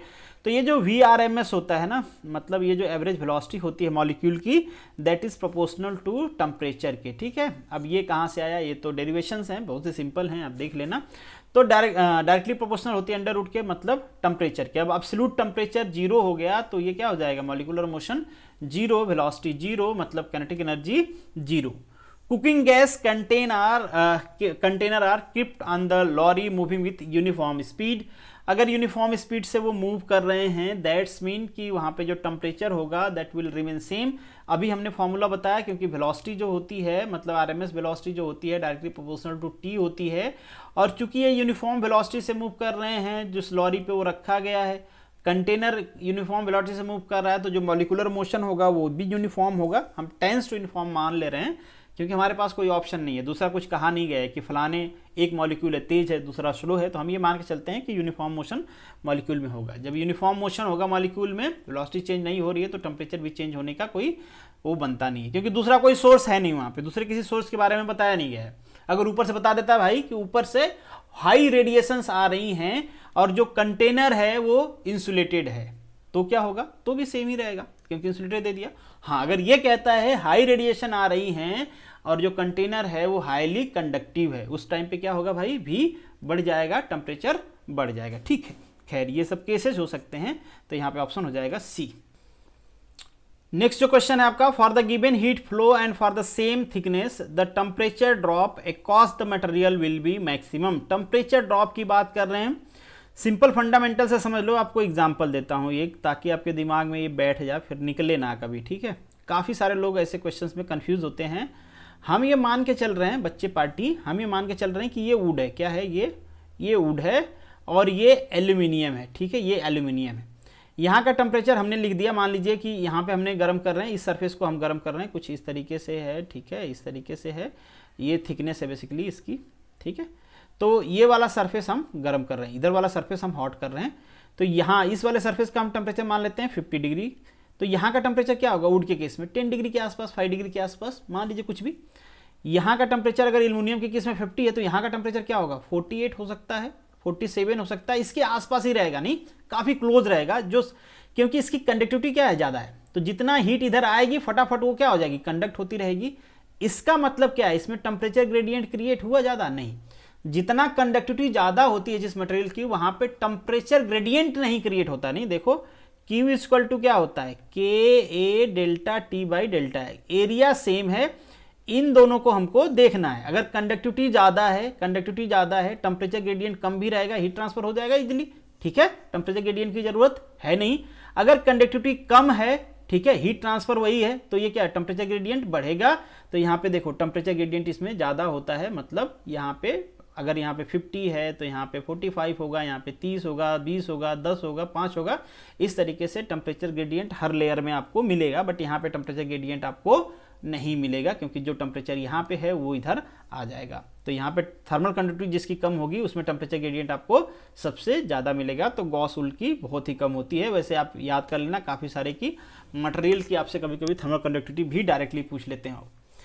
In the window air conditioner the expansion device used, expansion device कौन सा होता है, कैपिलरी ट्यूब होती है, सिंपल इस तरीके से दिखती है आपको। कहाँ पे लगी होती है, कंडेंसर के एग्जिट पे एंड जो हमारा इवापोरेटर होता है उसके इनलेट पे। क्यों लगी होती है, प्रेशर को ड्रॉप करने के लिए, कंडेंसर प्रेशर से हम उसको ड्रॉप कर देते हैं इवापोरेटर प्रेशर पे। सिंपल इसलिए इसको लगाया जाता है क्योंकि कम पैसे की आती है, सिंपल होती है, ठीक है, तो इजीली लग जाता है और हमारा काम भी चल जाता है इससे। नेक्स्ट जो है आपका, during the chemical dehumidification process of air. अगर एयर का केमिकल डिह्यूमिडिफिकेशन हो रहा है तो एक चीज तो आपको समझ में आ गया कि वहां पे डिह्यूमिडिफिकेशन है, मतलब वहां से मॉइस्चर को निकाला जा रहा है, मतलब एयर से मॉइस्चर को निकाला जा रहा है। कभी कभी क्या होता है, कई सारे मटेरियल्स आपने देखे होंगे, जो मटेरियल क्या करते हैं, किसी भी एयर से वहाँ की जो मॉइस्चर्स कंटेन होते हैं उसको वो एब्जॉर्ब कर लेते हैं। जब वहाँ से मॉइस्चर कंटेन ऑब्जॉर्ब कर लेंगे, बहुत सारे एग्जांपल है, जैसे कि आपका हनी भी होती है, आपकी NaCl होता है, बहुत सारे ऐसे मटेरियल होते हैं जो एब्जॉर्ब कर लेते हैं। अब ये जैसे एब्जॉर्ब करेंगे, वाटर कंडेंस हो जाए, वाटर कंडेंस होकर एब्जॉर्ब हो गया तो वाटर की अमाउंट कम हो जाएगी। जैसे ये एयर यहाँ से पास हुई, ये ऐसा मटेरियल आपने लगाए हैं, हाइड्रोस्कोपिक मटेरियल बेसिकली जो वाटर मॉइस्चर को एब्जॉर्ब कर लेते हैं। तो ये क्या हो जाएगा, यहाँ पे जो बाहर एयर आई है उसमें वाटर के कंटेंट कम हो जाएगा, वाटर कंटेंट कम हो जाएगा तो डिह्यूमिडिफिकेशन हो गया। अब जो ड्राई बल्ब टेम्परेचर है इसका बढ़ता है, क्यों बढ़ता है, क्योंकि यहाँ पे जो कंडेंसेशन होगा तो जो latent heat of the condensation होगी वो किसके पास रह जाएगी, एयर के पास, तो एयर का टेम्परेचर बढ़ जाएगा। तो जैसे ही एयर इस मटेरियल से पास होगी, अपना वाटर ड्रॉपलेट इसके पास दे देगी और उस वाटर ड्रॉपलेट से जो latent heat of the vaporization मिला है, उसको कंडेंसेशन मिला है, sorry latent heat of the condensation, वो खुद एब्जॉर्ब करके अपना टेम्परेचर बढ़ा लेगी, तो ड्राई बल्ब टेम्परेचर बढ़ जाएगा। तो कुछ इस तरीके से ये ड्रॉ होता है। देखिए ये ड्रॉप हो गया और ये बढ़ गया, तो यहाँ पे ऑप्शन हो जाएगा आपका बी।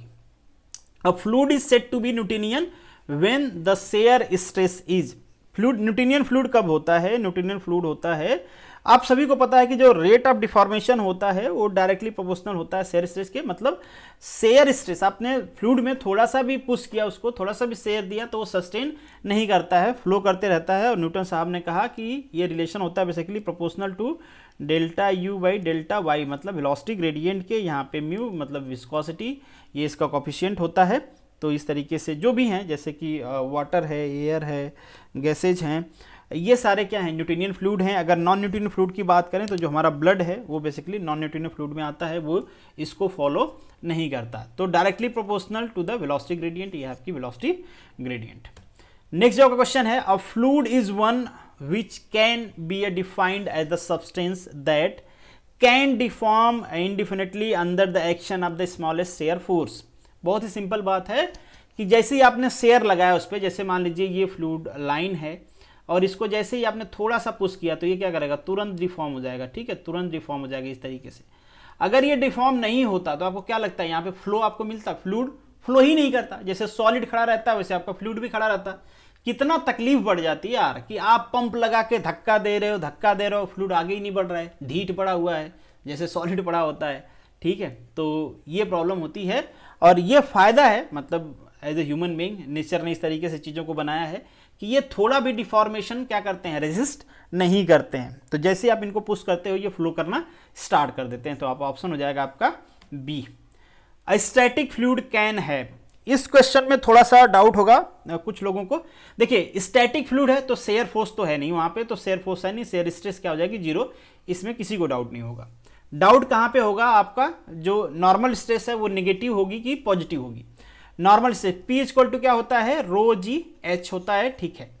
प्रेशर होता है, प्रेशर ही क्या है, एक तरह से क्या है, फोर्स पर यूनिट एरिया है, normal area, pressure normal direction में लगता है। और प्रेशर का नेचर क्या होता है, प्रेशर कंप्रेसिव नेचर का होता है, तो यहाँ पे जो स्ट्रेसेस होंगी वो नेगेटिव होंगी, क्योंकि जो प्रेशर लग रहा है फ्लूइड प्रेशर, या फिर आप उसको कह लो फोर्स परपेंडिकुलर डायरेक्शन, ठीक है, या नॉर्मल फोर्स कह लो, उसी से क्या आएगी, एरिया डिवाइड कर दोगे तो नॉर्मल स्ट्रेस आ जाएगी। तो जो नॉर्मल स्ट्रेस है that is in a compressive in nature, जब कंप्रेसिव नेचर की है तो क्या होनी चाहिए, नेगेटिव नॉर्मल स्ट्रेसेस होनी चाहिए, और शेयर स्ट्रेस क्या होनी चाहिए, जीरो होनी चाहिए। नेक्स्ट जो क्वेश्चन है, for a floating body buoyant force act at the, कोई बॉडी फ्लोट क्यों करती है, वाई। देखिए बॉडी अगर उसकी डेंसिटी, अगर बॉडी की डेंसिटी आपके ज़्यादा है आपके फ्लूइड की डेंसिटी थे तो ये तो सिंक कर जाएगी। अगर दोनों की इक्वल है तो सिंक करके मतलब डिप करके तैरेगी, ठीक है, बॉडी है आपकी ये दोनों की। अगर आपकी जो सॉलिड है वो कम है इसकी डेंसिटी तो क्या करेगी, ये फ्लोट करेगी। ऐसा होता क्यों है, क्योंकि एक फोर्स लगता है जिसे हम कहते हैं बॉयलेंसी फोर्स। कितना होता है बॉयलेंसी फोर्स, जो डिस्प्लेस्ड वॉल्यूम होता है उसके वेट के बराबर होता है। अपोजिट डायरेक्शन में, ये क्वेश्चन आप लोग बताना कि जो बॉयलेंसी फोर्स होता है वो हमेशा अपवर्ड डायरेक्शन में क्यों लगता है, क्या रीजन होता है। फोर्स है डाउनवर्ड डायरेक्शन में लग जाओ भैया, हमेशा ऊपर कोई धक्का क्यों देते हो, कभी कोई आदमी जाए नहाने तो उसको थोड़ा गोता लगा दो, नीचे धक्का दे दो, बट बॉयलेंसी फोर्स ऐसा नहीं करता है, हमेशा अपवर्ड डायरेक्शन में लगता है। इसका रीजन क्या है आप मुझे कमेंट बॉक्स में बताना। तो ठीक है, अपवर्ड डायरेक्शन में लगता है। कहाँ पे लगता है, जो आपका फ्लूइड डिस्प्लेस हुआ है, जो फ्लूइड डिस्प्लेस हुआ है उसके सेंट्रॉइड पे लगता है, ठीक है। और वो जब हम बॉयलेंसी फोर्स पढ़ेंगे तो डिटेल में इसके बारे में पढ़ेंगे, काफी लंबा चैप्टर है ये, कई सारी चीजें हैं इसमें। नेक्स्ट जो क्वेश्चन है, a flow field which has only a convective acceleration. अब यहाँ पे आपको जानना पड़ेगा कि ये एक्सेलरेशन क्या होते हैं और क्या फ्लूइड में कई सारे टाइप्स के एक्सेलरेशन होते हैं क्या। तो एक चीज आप समझ लो, फोर्स आप सभी को पता है, न्यूटन सेकेंड लॉ, फोर्स क्या होता है, मास इंटू एक्सेलरेशन, ये होता है बेसिकली, ठीक है। तो हम यहाँ पे फ्लूइड पार्टिकल लेते हैं तो पीपी लिख देते हैं, ठीक है, mass of the fluid particle, acceleration of the fluid particle. Acceleration of the fluid particle को आप क्या लिख सकते हो, dv बाई dt लिख सकते हो, this is the acceleration of fluid particle, very simple. अब एक चीज आप समझना, ये क्या होते हैं, वेक्टर क्वांटिटी होती है। वेक्टर क्वांटिटी का मतलब कि उसका मैग्नीट्यूड चेंज हो या फिर डायरेक्शन चेंज हो, दोनों में से कोई सा भी चेंज होता है तो ये क्या होता है, चेंज हो जाता है। मतलब यहाँ पे क्या क्या प्रॉबिलिटी है, यहाँ पे तीन डायरेक्शन है। पहले स्पेस कंडीशन की हम बात करें तो x है, y है, z है। इन तीनों डायरेक्शन में फ्लूइड क्या हो सकता है, फ्लो हो सकता है। तो इन तीनों डायरेक्शन में चेंज हो, जब डायरेक्शन चेंज हो गया, x से y में गया, y से z में गया, y से फिर मन गया x में आ गया, तो इस तरीके से डायरेक्शन कंटिन्यूअसली चेंज हो सकती है किसी भी फ्लूइड की स्पेस की कंडीशन में। तो ये तीन वेरिएबल हो गए आपके, एक वेरिएबल टाइम हो गया, तो टोटल चार वेरिएबल हो गए। तो हम ये कह सकते हैं कि जो एक्सेलरेशन होता है हमारा x, y, z and t, ठीक है, दैट इज इक्वल टू क्या हो जाएगा, dv बाई dt। तो ये वाला जो dv बाई dt होता है ना, ये होता है आपका, इसे हम कहते हैं लोकल एक्सेलरेशन। प्लस एक एक्सेलरेशन और आता है जिसे हम कहते हैं एडवांस एक्सेलरेशन, या फिर उसे हम कहते हैं convective acceleration, that is equal to v। ये तो ऑपरेटर है, Laplace operator, and this is the vector, ठीक है। तो इस वाले को हम क्या कहते हैं, एडवांस एक्सेलरेशन कहते हैं, इसे हम कहते हैं लोकल एक्सेलरेशन, इसको हम कन्वेक्टिव एक्सेलरेशन v कहते हैं। ये देखिए, ये वेलोसिटी वेरिएबल है विथ रिस्पेक्ट टू टाइम, ये वेलोसिटी वेरिएबल है विथ रिस्पेक्ट टू स्पेस, ठीक है। ये तो क्या है, ऑपरेटर है, इसके बारे में आप जानते ही होंगे, ठीक है। तो ये टाइम के रिस्पेक्ट में है। टाइम के रिस्पेक्ट में जब चीजों को हम देखते हैं तो क्या देखते हैं, स्टडी है कि नॉन स्टडी है, ठीक है। टाइम के रिस्पेक्ट में कोई चेंज है तो अगर वो स्टडी होगा तो ये वाला जीरो हो जाएगा, मतलब यहाँ पे कह रहे हैं केवल कन्वेक्टिव है तो ये वाला क्या हो गया, जीरो हो गया। ये वाला जैसे ही जीरो हो गया मतलब वो क्या है, स्टडी है। ठीक है, जो हमारी फ्लो प्रॉपर्टी है वो टाइम के हिसाब से चेंज नहीं हो रही है, तो एक तो हो गया स्टडी। अब हमको देखना है कि वो यूनिफॉर्म है या फिर नॉन यूनिफॉर्म है। अगर कन्वेक्टिव वाला वहां पे प्रेजेंट है तो क्या होगा, नॉन यूनिफॉर्म होगा डेफिनेटली। तो ये क्या हो जाएगा, स्टडी एंड नॉन यूनिफॉर्म। ठीक है, नॉन यूनिफॉर्म मतलब वो यूनिफॉर्म मोशन नहीं है वहां पे, क्योंकि स्पेस के हिसाब से उसमें चेंजेज हो रहे हैं। नेक्स्ट जो क्वेश्चन है, existence of the velocity potential implies that. अगर कहीं पे वेलोसिटी पोटेंशियल एग्जिस्ट करती है, इसका मतलब क्या होता है। देखिए दो तरीके की आपने चीजें पढ़े होंगे, एक स्टीम फंक्शन पढ़ा होगा, एक आपने पोटेंशियल फंक्शन पढ़ा होगा। तो जो स्टीम फंक्शन होता है that is define the continuity, और जो पोटेंशियल फंक्शन होता है that is define the irrotationality of the fluid. ठीक है, और दोनों का आप लैप्लास ले लो तो ये क्या हो जाएंगे, एक दूसरे के रिवर्स हो जाएंगे। ठीक है, अगर लैप्लास आप स्टीम ले लो तो इन रिवर्सिबिलिटी बताने, इन रोटेशनबिलिटी बताने लगेगा, और लैप्लास आप पोटेंशियल फंक्शन ले लो तो वो कंटिन्यूटी बताने लग जाएगा। ये तो ठीक है। अब अगर ये लाइन वहाँ पे एग्जिस्ट करती है और ये रोटेशनलिटी को बताते हैं, रोटेशनलिटी को बताते हैं, मतलब हमारा फ्लूइड क्या होगा, इरोटेशनल होगा। वैसे भी आपने ये कंडीशंस भी पढ़े होंगे, for the irrotational fluid that is cross vector is zero. ये आपका लैप्लास है। ठीक है, और ये भी आपने पढ़ा होगा कि स्क्वायर, ये बेसिकली लैप्लास ऑपरेटर मतलब स्केलर, और ये फाई क्या है यहाँ पे, phi is the potential function, इसकी वैल्यू भी क्या होती है, जीरो होती है। बेसिकली जो पोटेंशियल फंक्शन होता है वो वेलोसिटी का स्केलर ग्रेडियंट होता है। ठीक है, और इसी तरीके से आप स्टीम फंक्शन के बारे में भी पढ़े होंगे। तो ये फ्लूइड क्या हो जाएगा, फ्लूइड इज इरोटेशनल। नेक्स्ट जो क्वेश्चन है आपका, the steam line and equipotential line is the flow field. इसका मतलब क्या है, the curve constant value of steam line, that's mean कि वहां पे क्या है, स्टीम फंक्शन क्या है, कांस्टेंट है। The curve of the constant value of phi मतलब पोटेंशियल फंक्शन वहां पे कांस्टेंट है। अब ये दोनों एक दूसरे को कट कैसे करते हैं भाई, ये दोनों एक दूसरे को कट करते हैं ऑर्थोगोनिकली। तो यहाँ पे ऑप्शन हो जाएगा आपका परपेंडिकुलर टू ईच अदर। एक चीज और आप जान लो, जो पोटेंशियल लाइन होती हैं मतलब वो 3 डायमेंशनल फ्लो के लिए भी होती हैं, जो स्टीम लाइन होती हैं 2 डायमेंशनल फ्लो के लिए होती हैं।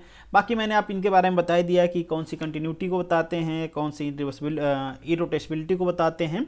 तो ये सारी चीज़ें हैं, जब कभी हम पढ़ेंगे इसको डिटेल में तो डिटेल में पढ़ेंगे। आप लोग काफ़ी बार कह चुके हो कि फ्लूइड मैकेनिक्स को स्टार्ट किया जाए। नेक्स्ट जो क्वेश्चन है आपका, Navier Stokes equation represent the conservation of.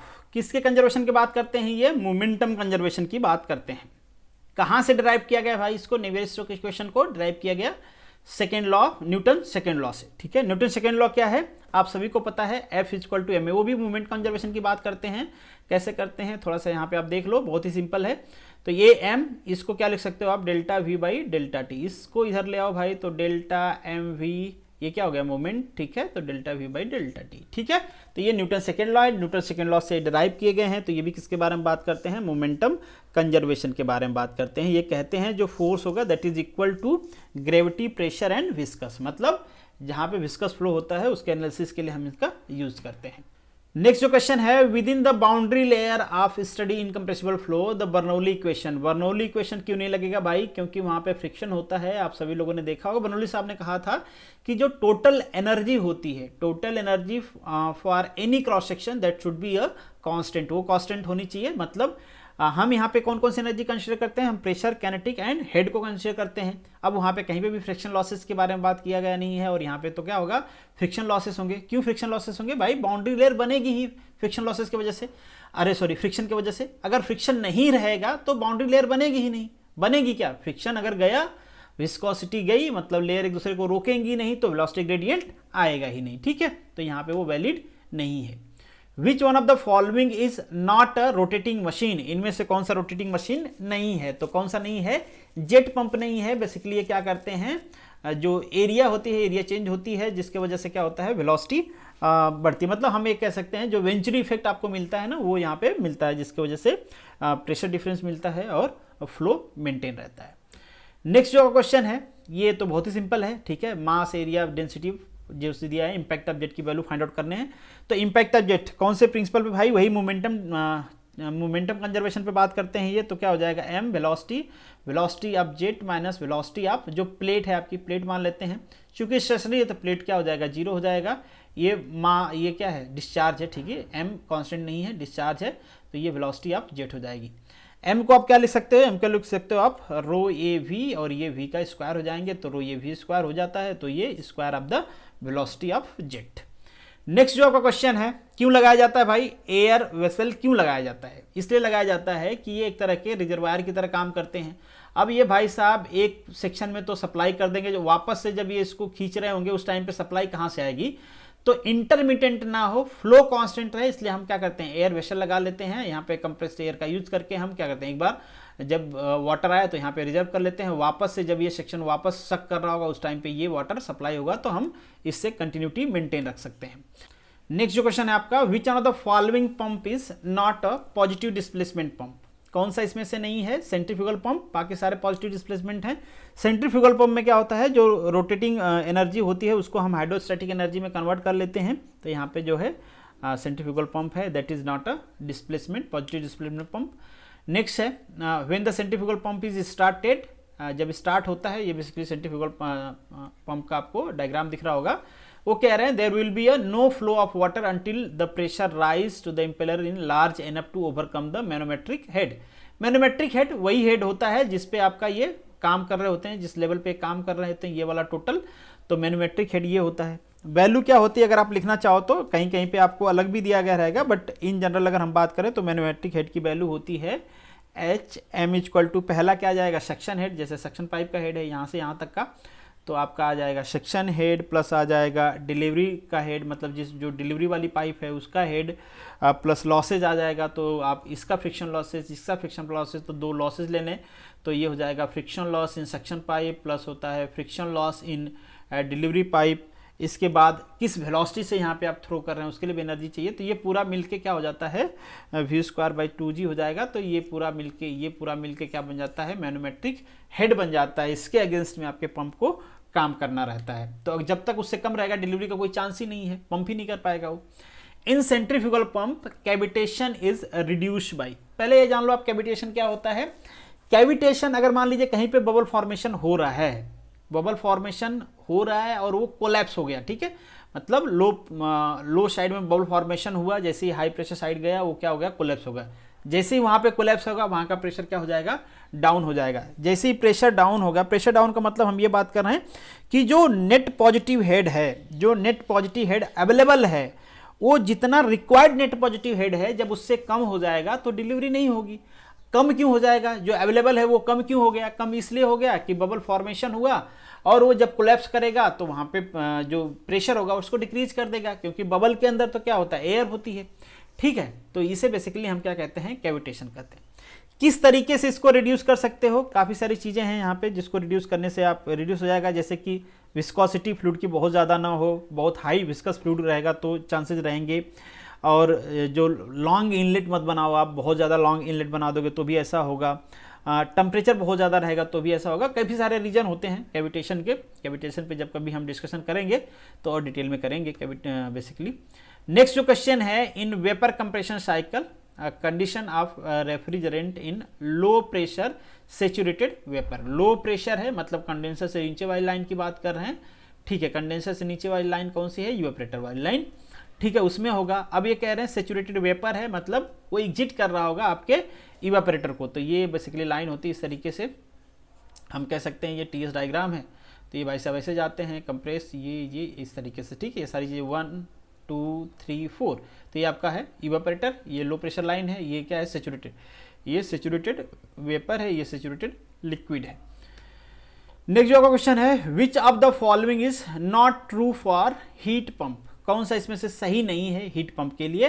तो हीट पंप के लिए जो हायर वाला टेम्परेचर होता है, हायर बॉडी का जो टेम्परेचर होता है, सॉरी ये सर्कल बना लेते हैं, तो ये वर्क यहाँ पे इनपुट दे रहे हैं हम, ये T1 है, ये T2 है, ये Q2 है, ये आपका Q1 है, तो यहाँ पे T1 क्या है ग्रेटर देन T2 है।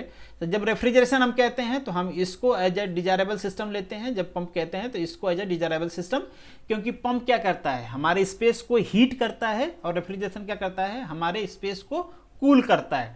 तो हम यहाँ पे पंप की बात कर रहे हैं तो lower temperature reservoir is conditioned space, ऐसा नहीं है, यहाँ पे हायर टेम्परेचर वाला क्या होगा कंडीशन स्पेस्ड होगा। काफ़ी सारे लोगों ने गलत किया है, क्यों गलत किया है डोंट नो।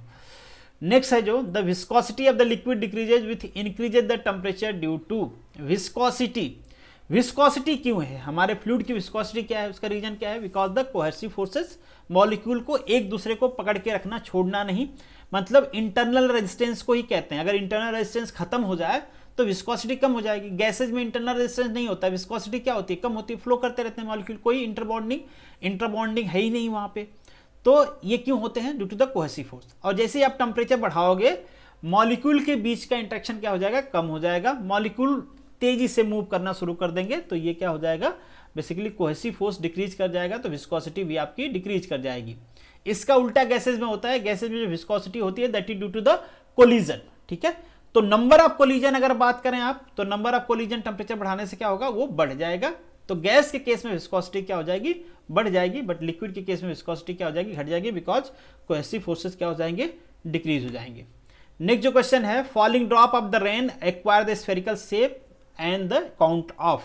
सरफेस टेंशन को काउंटर करने के लिए, बट एक क्वेश्चन है मेरा आपसे यहाँ पे कि ठीक है सरफेस टेंशन को काउंटर करने के लिए हम स्फेरिकल शेप ले लेते हैं, बट भाई स्फेरिकल शेप ही क्यों लेंगे, सरफेस टेंशन तो रहेगा ही वहां पे, ऐसा तो नहीं सरफेस टेंशन मना कर देता, नहीं मेरी तो दोस्ती है स्फेरिकल शेप से, मैं उसके पास नहीं जाऊंगा, वहां पे भी रहेगा। स्क्वायर शेप लेता तो वहां पे भी सरफेस टेंशन रहता, बाकी पेंटागन हेक्सागन जो भी ले सब जगह सरफेस टेंशन रहेगा। तो ये स्फेरिकल ही क्यों लेता है, बाकी सारी शेप क्यों नहीं लेता है, ये कमेंट बॉक्स में आप लोग मुझे बताना इसका क्या रीजन है। Next, property of the fluid by which the molecule of the different kind of fluid to are attached to each other is called adhesive property। अगर दो डिफरेंट सब्सटेंस हैं और दोनों के सब्सटेंस एक दूसरे को अट्रैक्ट कर रहे हैं तो वो एडेसिव होगा, और सेम में कर रहे हैं तो क्या होगा, कोहेसिव होगा। Compressibility is the reciprocal of, compressibility क्या होती है भाई, किसके रेसिप्रोकल होती है, मतलब आपके बल्क मॉडुलस के, ठीक है। कंप्रेसिबिलिटी क्या हो जाएगी बेसिकली भैया, मतलब बल्क मॉडुलस 1 के क्या होता है, कोफिशिएंट ऑफ द कंप्रेसिबिलिटी, मतलब इसकी वैल्यू होती है delta we by we delta P, ठीक है। तो ये चाहे इसको बहुत सारे नाम से जाना जाता है, bulk modulus of elasticity, bulk modulus of compressibility, coefficient of the compressibility, मतलब बी इक्वल टू क्या होता है, 1/k होता है, ठीक है। तो ये ऑप्शन हो जाएगा आपका ए। नेक्स्ट जो क्वेश्चन है, thermal diffusivity of the substance, again thermal diffusivity और कंडक्टिविटी, इसका फिजिकल सिग्निफिकेंस क्या है, किस तरीके से किया के क्वेश्चन पूछे गए हैं गेट के या फिर ईएस के, ये सब पे मैंने वीडियो लेक्चर बनाया हुआ है गेट सीरीज में, तो आप जरूर देखें उसको। तो ये डायरेक्टली प्रोपोर्शनल होता है, सभी को फॉर्मूला भी पता होगा, क्या होता है, अल्फा इक्वल टू होता है के बाई रो सी पी, ठीक है। तो ये कंडक्टिविटी हो गई, ये आपकी डिफ्यूजिविटी हो गई। डिफ्यूजिविटी मतलब ability of material to diffuse the heat, तो आप कहोगे कंडक्टिविटी क्या है। तो भाई अगर आपको ज़्यादा डिटेल में जानना है तो वीडियो देखना पड़ेगा, लास्ट में ट्राई करूंगा कि काफ़ी सारे वीडियो टैग कर दूं जो इससे रिलेटेड हैं, बट सारे नहीं हो पाए, तो भी गेट सीरीज में मैंने ये सेपरेट वीडियो में डिस्कस किया हुआ है, कंडक्टिविटी डिफ्यूजिविटी क्या होती हैं सारी चीज़ें। तो this is the end of this video, thank you so much for watching this, मिलेंगे नेक्स्ट वीडियो में, तब तक के लिए आप सभी लोगों को all the best, good luck.